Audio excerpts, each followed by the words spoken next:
What's going on, everyone? Welcome to episode number 9 of the Nati Pod. I'm your host, Ryan Townsend. Thank you so much for joining me today.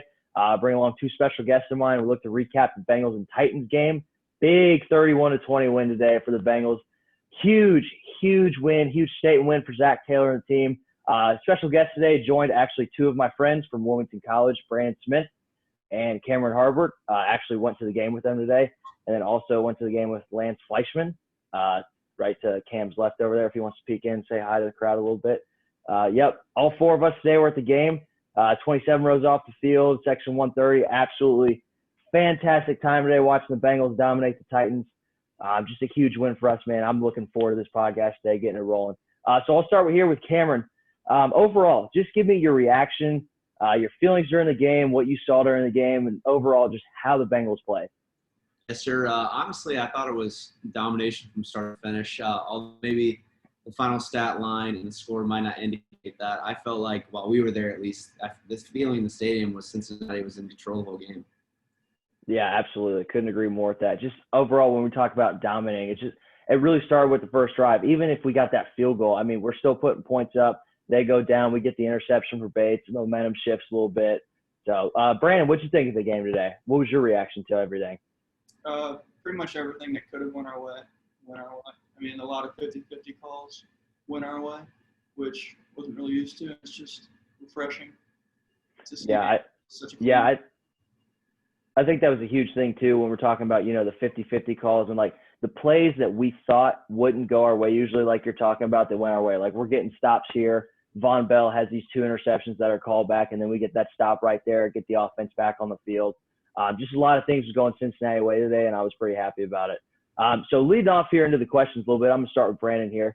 The Bengals offensive line today, 4 starters from last week's game were out. We had Akeem Adeniji at left tackle. We had at first Shaq Calhoun at left guard. We had Billy Price at center. We had Alex Redmond at right guard, and then Fred Johnson at right tackle. They gave up 0 sacks today. A backup offensive line gave up 0 sacks. I think only 2 or 3 quarterback pressures. I'm not too sure. A couple quarterback hits here and there, but no sacks today. Burrow had a clean pocket almost all day. What was your takeaway from the offensive line? Like, did you expect this, or was it like, man, I don't know, like we're probably going to give up a couple sacks here and there we're going to have to work with? Like, what was your overall takeaway with the offensive line play? In no way did I expect it at all. I mean, we didn't even I think we talked about it during the game. Clowney was a non-factor. Non-factor. His name was never brought up, which is almost unheard of for a guy like Clowney against our kind of O-line. So, yeah, no. And in no way was I expecting that. I was pleasantly surprised. Yeah, absolutely huge surprise. Cam, what was your takeaway on it? Yeah, going into the game, obviously this whole season, previous seasons, O-line's definitely been a problem for us. I think everyone can agree on that. And when we saw that 4 starting offensive linemen were going to be out of the game, I was pretty worried by myself. But Adeniji did, like Schmitty said, did a great job on Clowney most of the night. I thought it was a great job of the offensive line. Best I've seen, cleanest game I've seen in Cincinnati in a long time. Yeah, I think that was a big thing too. Zach Taylor talked about in his post-game press conference that the offensive line just brought the energy that the offense needed, giving them a big boost. Obviously, Burrow had time to throw. The run game was there a little bit with Bernard and P. Ryan. So I think overall that was just a huge factor in today's game. But staying here with the offensive line, Cam, I'll stay with you. Friday, the Bengals acquired Quentin Spain, and we signed him to the practice squad. And we pulled him up from the practice squad for today's game, and we see that Michael Jordan is out for the game with an illness. So we start Shaq Calhoun. 2 series into the game, Quentin Spain replaces Shaq Calhoun. And according to CBS, obviously we were at the game today. I had a couple buddies text me. They were saying the broadcasters were literally saying Quentin Spain was playing out of his mind. So in your eyes, from seeing today's game, does Quentin Spain in 2 weeks start against Pittsburgh? And where does he start in the line? Or are they going to bring back Jordan, give Price maybe a shot, or Redmond? Or is Quentin Spain for sure start in 2 weeks? Well, first I want to start with the fact that me and you talked about this signing early in the week, how we absolutely loved it. Didn't be active today in the first place until, like you said, Jordan got hurt. But, I mean, I don't understand. I don't know how you could take him out. With like we've been saying, how much our offensive line has struggled. I think he has to be at the guard position. I guess it all depends on Hopkins' health. I would personally slide Price over to right guard, have Hopkins at center. And then I think that Spain's definitely got to be starting at left or right guard.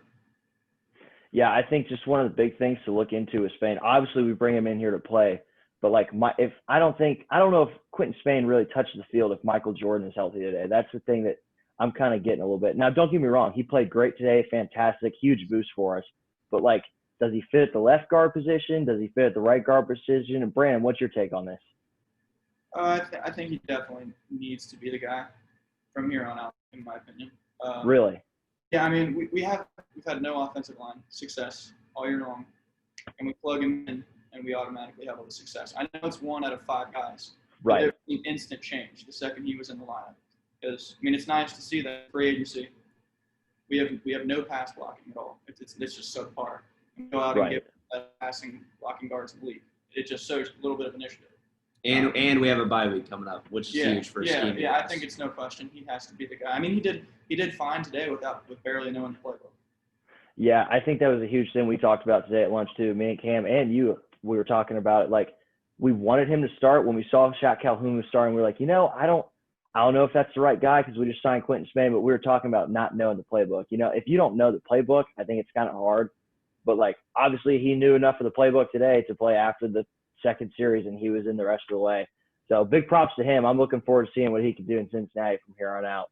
So Brandon, we'll pick it back up to you here. So it's sort of deceiving when you look at the stats, but it's sort of not, like being at the game and seeing the score. Defense only gave up 20 points. Okay, only 20 points to a really good Tennessee Titans team. Derrick Henry, Tannehill, A.J. Brown. They're really good offense. But overall, they gave up 441 yards of total offense. And seeing the game, you thought that the Bengals made the key stops that they needed to. So it was a quiet 441 yards. When you said, I think Cam was telling us Derrick Henry had 112 rushing yards, I didn't even think he had 60, 65, just with the way the defense was playing. But there were a couple times where you could see LaShawn Sims was getting beat a little bit by Corey Davis. The stretch run plays on a couple drives there, here and there. They were beating us on that. So picking it up into Pittsburgh in 2 weeks, and we've got a couple easy opponents here coming with Washington, New York, a lot of this stuff. What does the defense have to do to pick it up? Do we need Sam Hubbard to come back? Is that going to give us a boost enough? Do we have to change up the scheme in the secondary? Like, what does the defense need to do to keep this rolling, but also, like, take it to another level? They need to bring a lot more pressure. I feel like we very rarely are sending, 7 guys. Right. And because we're not very good at the pass rush for the most part, just straight up 4 linemen rushing. So I think we need to be a little bit more aggressive with our blitz packages because our corners are struggling so bad and the numbers look so bad. It's because their opposing quarterbacks got all day to throw the ball. Right. So I think we try to rush the play, speed up the play, and just send more pass rush, more blitzes, packages. Yeah, I would definitely agree with that too, because we were talking with JT here on the last pod, and he's saying, Tannehill's an NFL quarterback. If you give NFL quarterbacks time, they're going to make the plays. We had, I think it was 1 sack today, Logan Wilson on a huge third down. I mean, that was really the only pressure I really saw today. But Cam, what was your takeaway on it? Yeah, I think today was the perfect definition of a bend, don't break defense. I mean, like you said, the yardage was clearly there. They outgained Cincinnati by, almost 200 yards. Yeah. It was a bend, don't break defense. When your time is called and you have to make the stop, you have to make the stop. But my only issue there is how sustainable is that, right? When you get into a high-powered offense, we go to Pittsburgh after following the bye. I don't know how sustainable that's going to be. Yeah, I think that's a big thing to focus on too. Like, I'm not saying the Steelers or like the Redskins or the Giants, they have high-powered offenses. I'm not saying they do, but like in a sense, when you're scoring 31, that's great. We can score 30. But last game we saw in Cleveland, defense gave up 37. Like, you have to find a way to consistently get stops, consistently keep the guys off the field, and let your offense do the work. So I think the defense a little bit is heading in the right direction. Obviously, like Schmitty was talking about, you got to bring the pass rush more and more because obviously your corners have all day. But the big thing, too, to look at with the defense is when you have a guy like Jesse Bates who just played phenomenal today, played out of his mind, got that huge interception in the first quarter, that hit on Adam Humphries. Hope Humphries is doing okay. Looked a little clean to me, but like a guy coming through on all those plays, he's all around the defense. I mean, just a key guy for us that we have to get help with a little bit, and that's going to help with getting the pass rush in there. So fourth question here. It's coming on Tuesday. We got to talk about it. Cam, I'll start with you. The trade deadline. So Carlos Dunlap has already been traded to the Seahawks, 7th-round pick, and we acquired B.J. Finney from the Seahawks. He should be active for us this week, obviously, with the bye week, but just couldn't do it this week because of the COVID protocols. Do you see anyone on the Bengals getting traded? To where and why? Yes, I do. I think the good old slot corner speedster himself, John Ross, will be on another NFL team this coming week. I don't know how much we're going to be able to get for him. Hoping for a 5th or 6th rounder, and we'll be on our way. But he's clearly not on the best terms with Cincinnati right now, as his Twitter has shown. Not only that, he can't stay healthy and has been a non-factor when he is on the field. So with how talented our receiver group is, with Tyler Boyd, A.J. Green, Auden Tate, T. Higgins, Mike Thomas as well, there's no need for him, especially if he's going to keep being a healthy scratch. Yeah, absolutely. I agree with that. I remember we were talking about in the car ride home. I can see us calling the Patriots and just saying, hey, I will give you John Ross right now, first 6th-round pick, and just take it or leave it. Because if he doesn't want to be here, it's almost like the Dunlap situation. If John Ross does not want to be here, that's hurting your locker room. You know, a guy who's voicing his frustrations, that's a cancer in the locker room, that this young locker room who's behind Zach doesn't need if they're trying to build. Schmitty, what do you think on this? A little bit unorthodox opinion. A lot of people don't agree with me on this, but I think A.J. Green's time is time to go. Really? You can just see it in his body language and his face. He doesn't really want to be here. For whatever reason, he just doesn't seem to get along with Burrow. Every time there's communication or something, he's just straight down to the ground, obviously unhappy. Because I think he's just so used to that close connection with Dalton that he's frustrated with the change. For teams-wise, though, just like you said, Patriots would obviously be interested if they're trying to make a run. I think teams like Miami build around Tua, who's a winning team right now. Right. And teams like the Broncos. If they want to make a push like last year, they need more receiver help. And a guy like A.J. Green would fall right into what they'd especially losing Courtland Sutton. Yeah, I definitely could see that a little bit. I've seen some people on Bleacher Report and all that talking about maybe the Colts for A.J., but from what it sounds like to me, I get what you're saying there with, you know, he's not looking like he's really into it. And I could definitely see us getting something for him, obviously, if we trade him. But I don't know, like, how much Zach Taylor wants to hold on to him. I don't know, like, how he does in the offense. Because think about it, the last 2 weeks, like, he's done really well. He's able to come in his own. After that slow start, he was able to get, 8-reception game, 96 yards, 7-reception game, 60 yards. But today he was a little quiet. T. Higgins took over the show. Auden Tate took over the show. Tyler Boyd, Bernard and P. Ryan in the backfield. Like, he really wasn't a factor today a little bit for us. But, I mean, it really depends on if there's a good price for him. If he wants to do that and give him up, like, if there's a good price, That's because I feel like now is the time to sell. Because he's coming off of last week of having A.J. Green-like numbers. Right. So now is the time before he starts going back down that slope that he started off the season with. So I think now is the time. If you're going to do it, it's got to be now. Yeah, I definitely agree with that too. Just because, like, if he starts taking down a little bit and you could have got something for him in that sense, you're going to probably be kicking yourself for that. But I don't know. I think it's going to be close. I really agree with the John Ross thing. If he doesn't want to be here, let's get rid of him. One guy I do think and did think is Billy Price, but I'm a little unsure about that now after him getting the game ball today and Zach really coming out and saying Billy Price is everything we look for in a Cincinnati Bengal, hard worker, acts like a starter every day. So I don't know if Billy Price is really going to be a guy anymore, because I could have seen us getting like a 4th or a 5th for him. I think he can still be a starting center in this league, but with the way Zach Taylor was talking about him today, I'm not too sure he's going to leave Cincinnati. So any thoughts on that, boys? Would he ever play over Hopkins is the thing. Well, yeah, that's the thing too. But like you're talking about too, he can move to right guard if we needed him. Like, is he one of those versatile guys that we want to keep around, or do we want to go get draft picks for him? I'd personally rather keep him. We already draft him in the first round. If he does have that versatility that we think he could, to slide in left guard, right guard, we need him. Even if it's just a rotational guy, those guys are huge, as Spain was today when Calhoun went down. Right. That's a huge thing. So, like you're saying, if we are going to trade John Ross, it doesn't exactly a great idea to trade away back-to-back first-round picks and just ship them away for basically nothing. So, I mean, I'm not a fan of Billy Price, but I definitely think it's worth keeping him around. And it might lose some of the little faith that the fans do have in the front office. Yeah, I can definitely agree with that. Seeing back-to-back first-round picks go away for almost nothing, that would kind of be a ball buster right there to the fan base. Like, oh, we just wasted 2 first-round picks on these guys that we traded away for nothing. So I could definitely see that in a sense, but we'll see. I think it's going to be interesting. I think John Ross is definitely gone, but you never know. There could be a surprise pick that we don't know about that we get. So final question here to wrap us up. Looking ahead, obviously next week we go into a bye week. So pretty excited about that, giving us some rest, being able to get our guys back. But we face the Steelers team, who right now is the only undefeated team in the NFL.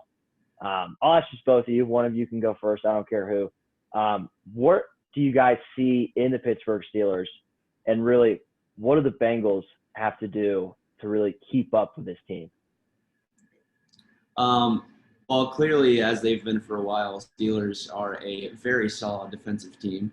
Yes. It's going to be a big test for our O-line, for sure. See if they can keep this moving forward like they did, like Schmidt said, shut down Clowney today. But it's going to be a big test for the O-line for sure. And I think most importantly, it's going to be a huge test for our corners as well. They might not have that one guy that comes in every game, like we thought Juju would be this year, but right. Juju, they've got Ebron as a tight end, and obviously we struggle covering tight ends. I feel like it's going to be a big test for our secondary and even our linebackers with Bynes and Wilson, seeing if they can stop the run game. James Conner. Yeah, I think it's going to be a tough day for us, but I'm looking forward to it. Schmitty, what do you think on it? I'm honestly not worried about the offense. I just haven't been worried about the offense all year. I mean, Joe is clearly the real deal. I have faith in him that he can get the job done on his own. While the O-line is awful, he's been doing a good enough job offensively. I think it all comes down to defense. It's all going to be linebacker play, I think. Outside rushers and linebackers are going to be the difference. We need pass rush. And like Cam said, we need to be able to cover the tight end, which are both things we've struggled with tremendously this year. So, yeah, those are the 2 things we have to do. And we have to flip the field. Every time we have to flip the field. Regardless if we're not scoring, Huber has to have a great day. Yeah, I could definitely see that. They actually flexed us to a 4:25 start in Pittsburgh, putting Joey B against the Steelers a little bit on the primetime slot. Not really a primetime, but, the later half of the Sunday games. But, yeah, like I was telling my girlfriend today, who's a huge Steelers fan, tough spot for me. But she's a huge Steelers fan, and I was telling her, listen, you guys make me nervous. You have a really good defense, but if Joe Burrow, like you were saying, Schmitty, if Joe Burrow is my quarterback, he gives me a chance to win every single day. So if he can put the team on his back in this game, and he was talking about today, starting in Pittsburgh in 2 weeks, we got a chance to rattle off some wins in the second half of the season.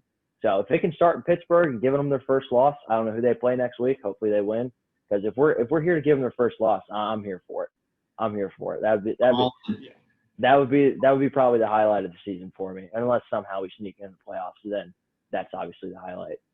But so hey, thanks guys for coming on. I really appreciate the time. Really appreciate the game today. Great game, great atmosphere. Bengals dominate the Tennessee Titans today, 31-20. This week in the Nasty Natty Pod, I've got 2 special guests coming on. Obviously the bye week for the Bengals. Brent West joins me tomorrow night. We're going to talk about the Reds' off-season moves, what we have to do, in the offseason really to step up and really make a huge playoff push for next season. And then Jamon McKinney, founder of the Juice Alert, will join me to talk about Joe Burrow, what he's seen so far from the first overall pick, how Cincinnati's looked, a couple games here and there, and just where we need to go in the second half to really be a competitive football team like we were today. So that's going to do it. Thank you again, boys, for coming on. Had a blast today. Tune in this week for more content, and we'll see you guys later. Who day? Who day, baby. Thanks.